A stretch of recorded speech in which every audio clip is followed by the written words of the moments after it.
One, two, three, go. Nah, smart people, ini aku sedang bersama seorang anak muda yang aku pikir dia mau melakukan sebuah hal yang intinya itu menolong Indonesia. Namanya Nikma dari Banjarmasin. Sebenarnya akrabnya sama suaminya sih, mantan pacarnya, tetapi karena sepertinya sekarang yang lebih banyak bergerak adalah Nikma. Nah, sekarang aku mau nanya nih, pasca dengan mantan pacar bisnisnya makin baik apa gimana? Ya, alhamdulillah ya Kak ya, sedang juga menjalankan bisnis ini sama mantan pacar sama suami, lebih nyaman gitu, lebih bisa bergerak maju karena dapat dukungan lebih dari suami pertama. Merasa dimanfaatkan nggak? Enggak sih. Nah, ya. Boleh cerita nggak sama mantan suaminya itu ketemunya di mana?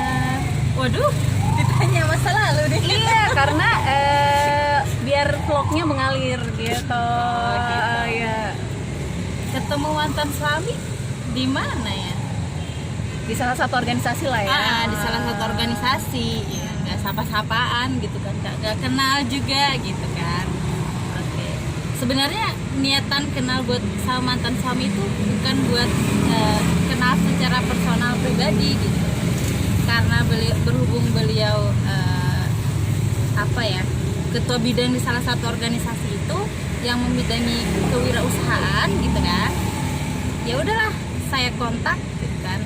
Saya follow Instagram pertamanya. Niatannya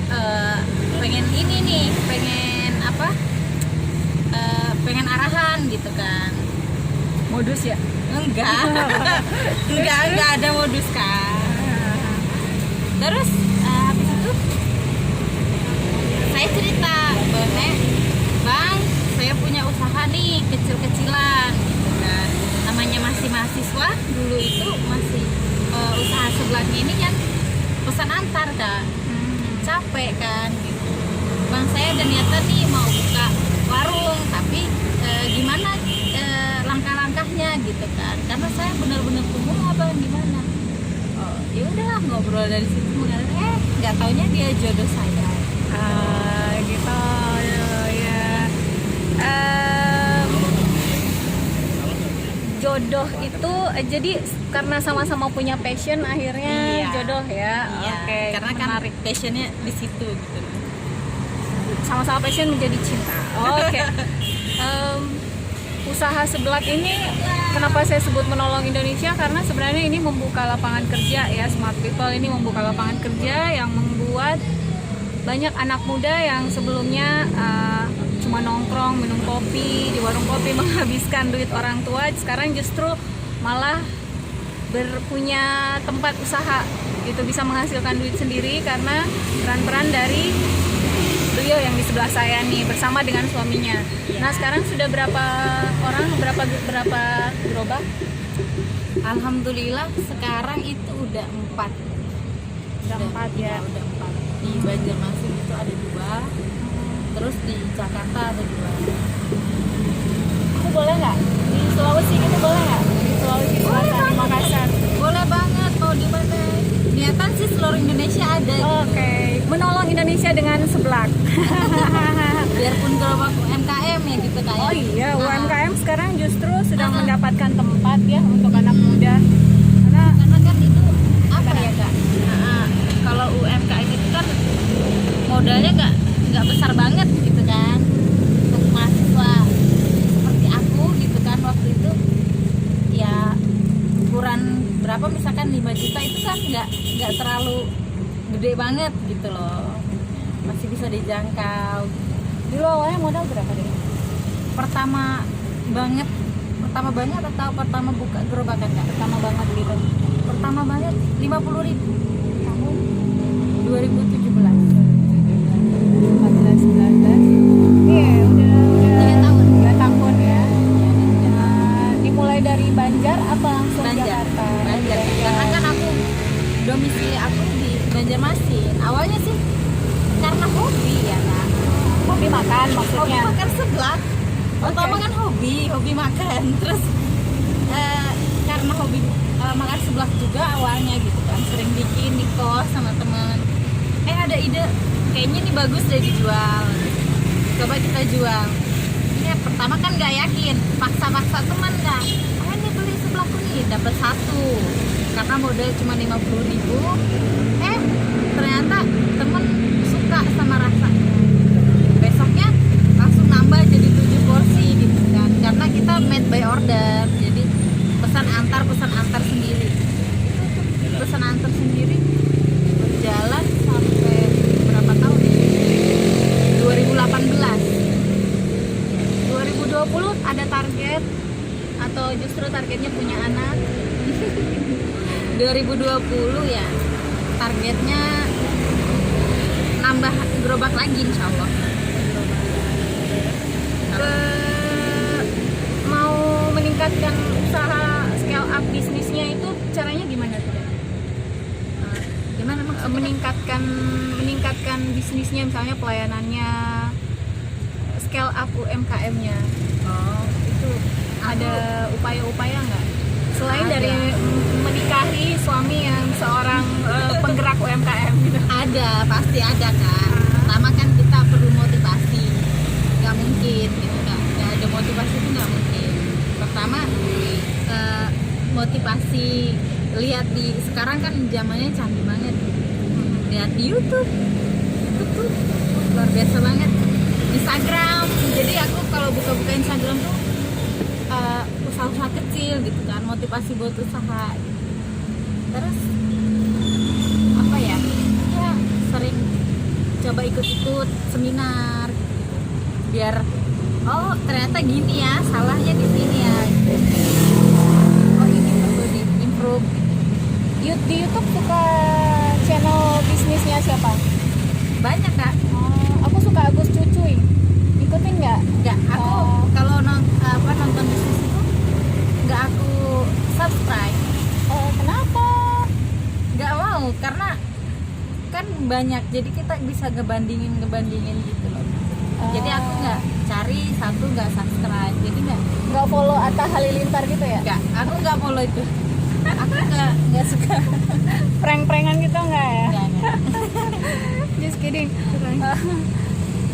Kalau sekarang ini kan di organisasinya mantan pacar ini kan ada pola bisnis ya, dan Iya. akan, kalau nggak salah tuh ya, karena saya habis ngobrol kemarin malam, itu adalah membangun 15.000 pengusaha muda di seluruh Indonesia.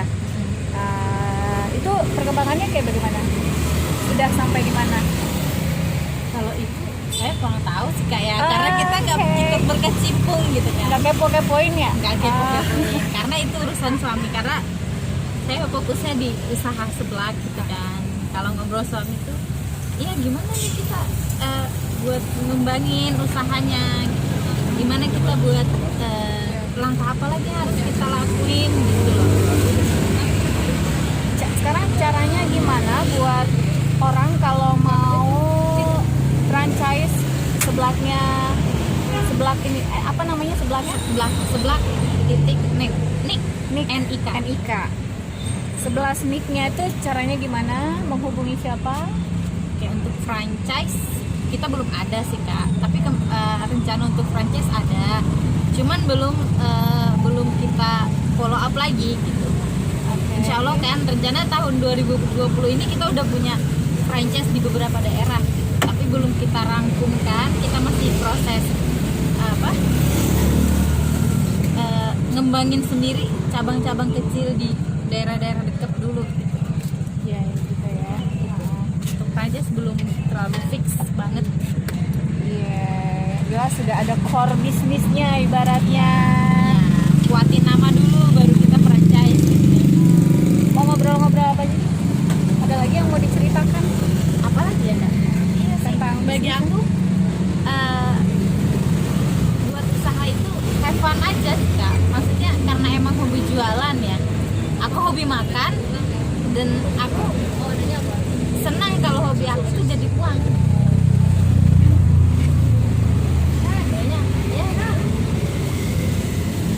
apalagi buat anak muda itu kan penting banget kayak gitu kan. Anak kuliahan itu sebenarnya harus mulai membangun sih maksud aku.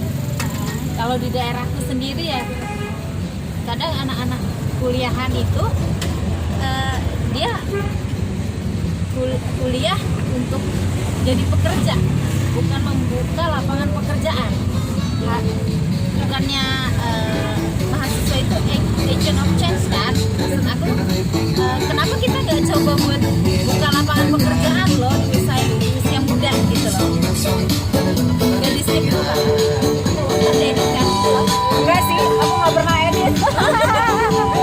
Kirain edit dulu. Aku nggak tahu editnya karena yang aku punya aplikasi kan, aplikasi edit kayak master apa segala macem. Aku nggak tahu gitu kalau ini. Nggak apa-apa, lanjut aja. Bisa di-cut padahal kalau di aplikasi itu kan bisa di-cut ininya. Potong bisa dibenerin ya. Bisa dibenerin. Nggak salah. Kalau konon kabarnya YouTube tuh lebih suka konten yang natural. Gitu. Ada gelas jatuh, piring jatuh itu jauh lebih baik malahan. Iya. Daripada yang diedit-edit. Oke, kita lanjut ya. Tadi itu ada intermezzo. Kalau untuk perempuan, Nick punya ini apa? Motivasinya buat teman-teman perempuan. Selain tadi kan secara meluas bahwa mahasiswa itu agent of change gitu kan. Nah, Iya. untuk perempuan sendiri kayak gimana? Untuk perempuan sendiri ya harus juga jadi agent of change. Jadi tahu passion, maksudnya gini kan.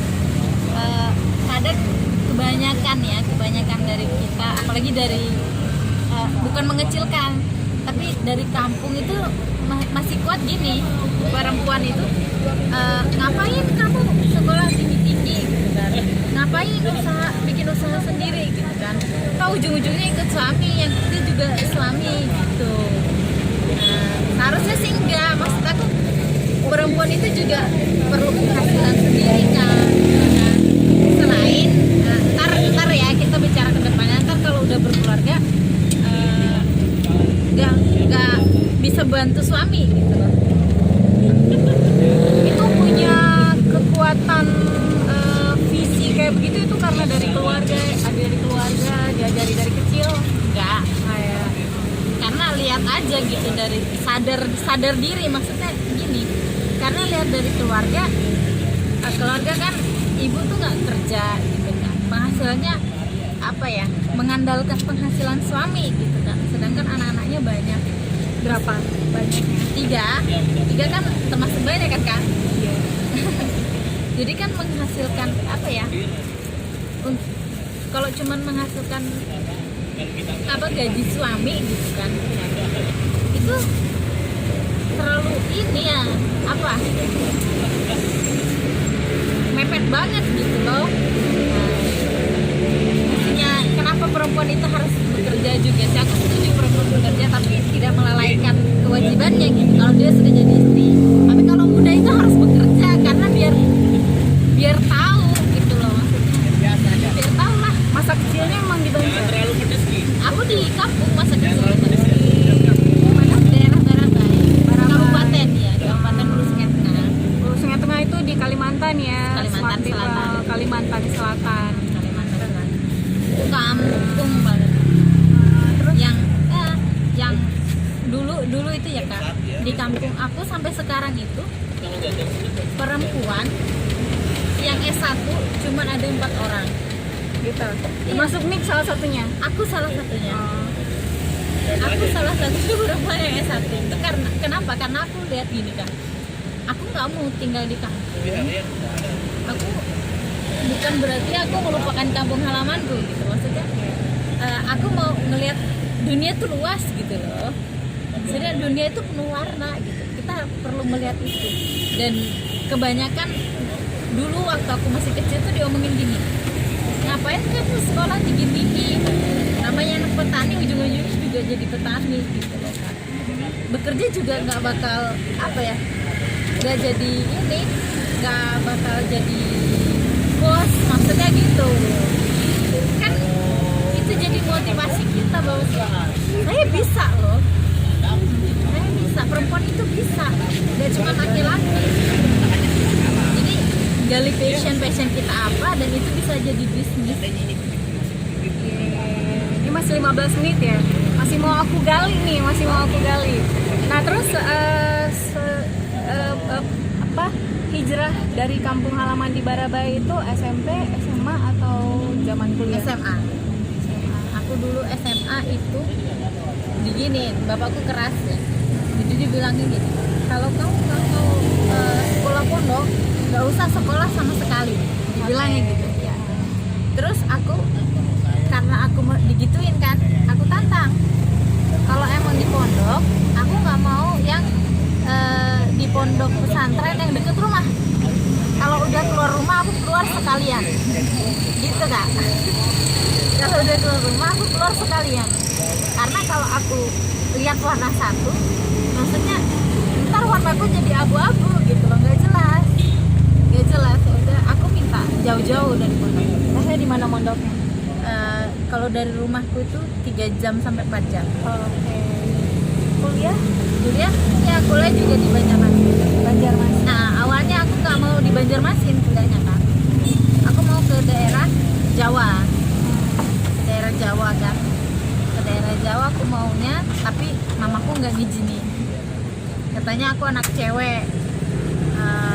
Takut kenapa-napa sendirian di kampung orang katanya gitu. Kalau emang mau kuliah, ayo di Banjarmasin aja. Kalau kenapa-napa kan bisa 1 hari sampai gitu loh. Kalau di rumah emang sendirian perempuan atau ada Enggak, saudara ada adik perempuan? perempuan. Adik perempuan. Usia berapa yang adik perempuan? Kelas 2 SMA. Oh. The next Nick ya. Enggak, dia sangat berbeda sama aku Kak. Oh gitu. Anaknya nggak mau ini, nggak mau jauh-jauh dia. Anaknya nggak mau jauh-jauh karena mungkin lihat kakaknya jauh, dia nggak mau jauh-jauh lagi. Anak rumahan lah ya. Ya, anak rumahan. Setelah kemudian kuliah 4 tahun selesai lah ya.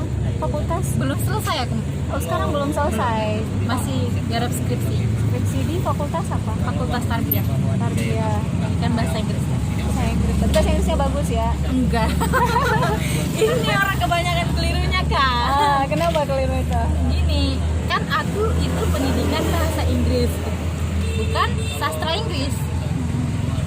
Maksudnya atau bahasa Inggris murni. Jadi namanya kita pendidikan bahasa Inggris itu diajarkan bagaimana jadi guru bahasa Inggris yang baik. Artinya bagaimana kita jadi guru bahasa Inggris yang mampu mengajarkan bahasa Inggris yang benar kepada anak murid gitu loh.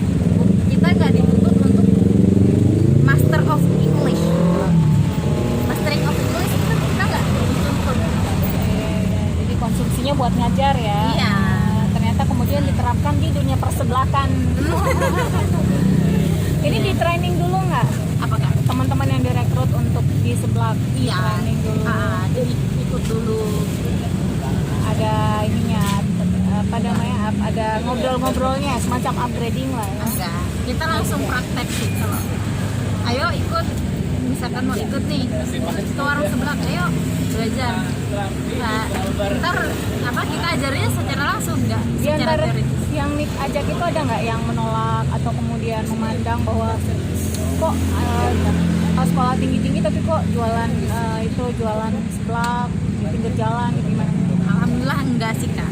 Karena dia, kalau yang aku ajak itu merasa happy gitu. Karena kan kepuasan apa ya, kalau kita bisa menghasilkan uang sendiri dari keringat sendiri itu kan puasnya beda gitu loh.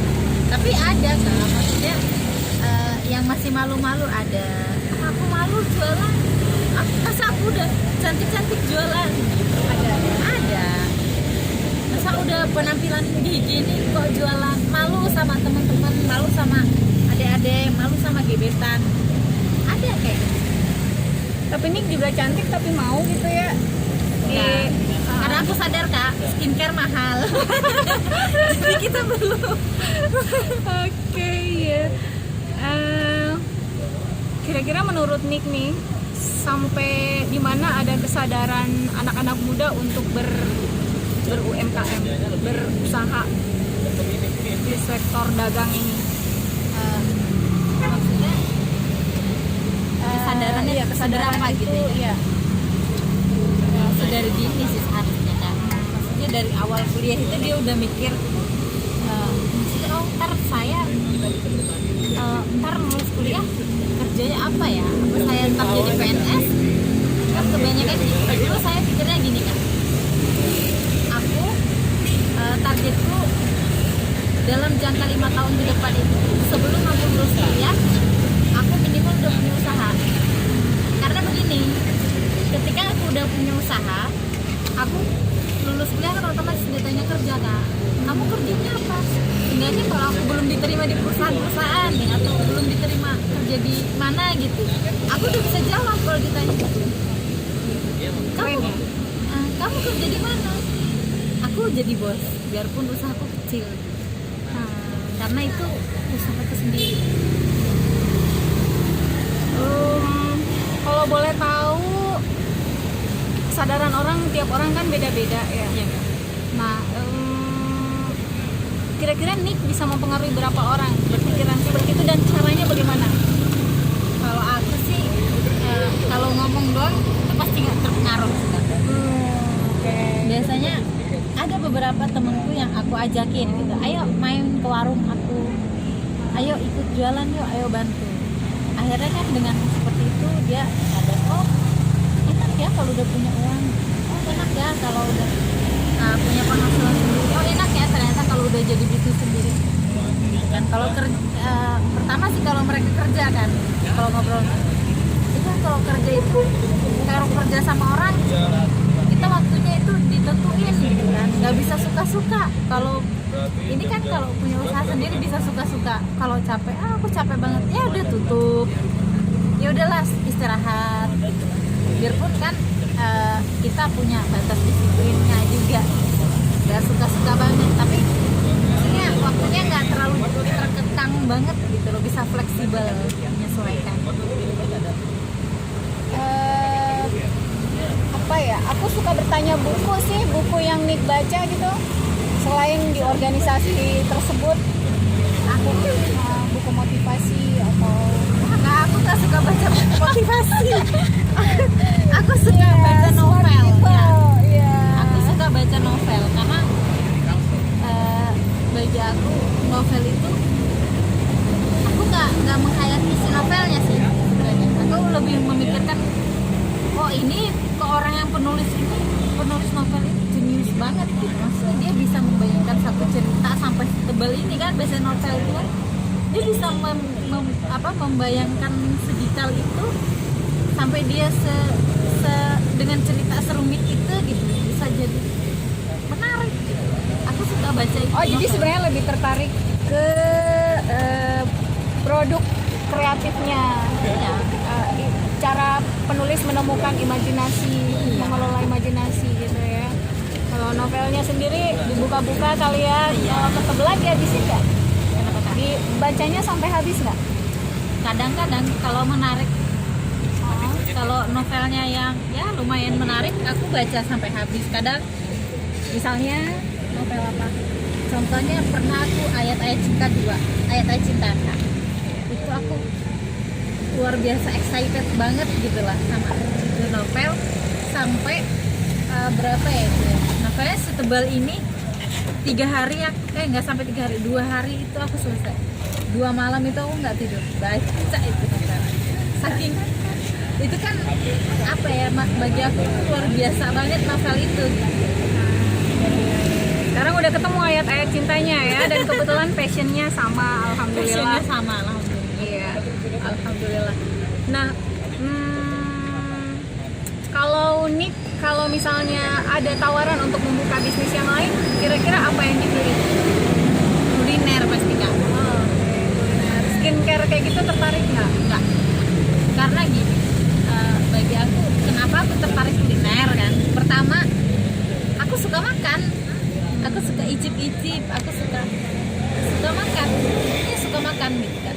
Kalau kuliner itu kan kalau kita menikmati kuliner, kalau kita menikmati satu makanan itu rasanya tuh bangga ketika orang lain menikmati juga apa yang kita nikmatin gitu loh. Apa yang kita rasa enak dan orang lain kita suruh coba atau kita kasih dan dia juga merasa enak, itu bangga gitu. Tapi lebih bangga lagi ketika produk yang aku kasih itu hasil dari aku masak sendiri atau hasil dari bisnis aku sendiri, itu lebih bangga lagi. Kalau ada yang tertarik buat investasi di bisnisnya Nick ini, di usahanya ini, Nick mau nilainya berapa? Yang bisa nentuin Kak. Belum bisa nentuin ya. Yang pasti kalau aku sih nggak muluk-muluk Kak. Maksudnya bisa bantu orang banyak aja. Bahkan dulu aku punya bayangan. Aku gimana ya caranya ya? Aku punya warung mahasiswa. Jadi semua karyawan itu mahasiswa. Mereka kan sip-sipan. Nah, warung makan tapi mahasiswa. Jadi karyawanku itu bisa makan di tempat aku gitu kan. Karyawan aku tuh bisa makan di tempat aku. Tapi mereka juga dapat gaji dan juga mereka bisa kuliah gitu loh. Bahkan aku punya imajinasi itu dulu. Sekarang belum terrealisasi, tapi nggak tahu ya. Iya. Diniatin aja dulu gitu. Iya. Kenapa harus mahasiswa gitu? Karena gini Kak, ya tadi kembali ke agent of change. Aku nggak mau mahasiswa punya pikiran aku harus jadi pegawai. Ntar aku jadi pegawai apa ya? Gajinya tinggi. Ntar aku jadi pegawai apa ya? Terus kita itu harus punya, mahasiswa itu harus punya jiwa create, membuat. Kita tuh harus punya ini loh, kemampuan menciptakan biar nggak sama-sama kayak orang. Kita harus punya itu sebenarnya. Apalagi mahasiswa. Kalau jadi emak-emak, nanti buat emak-emak ada juga nggak? Kalau usianya udah emak-emak, belum kepikiran belum ya. Kak. Belum. Aku masih muda banget.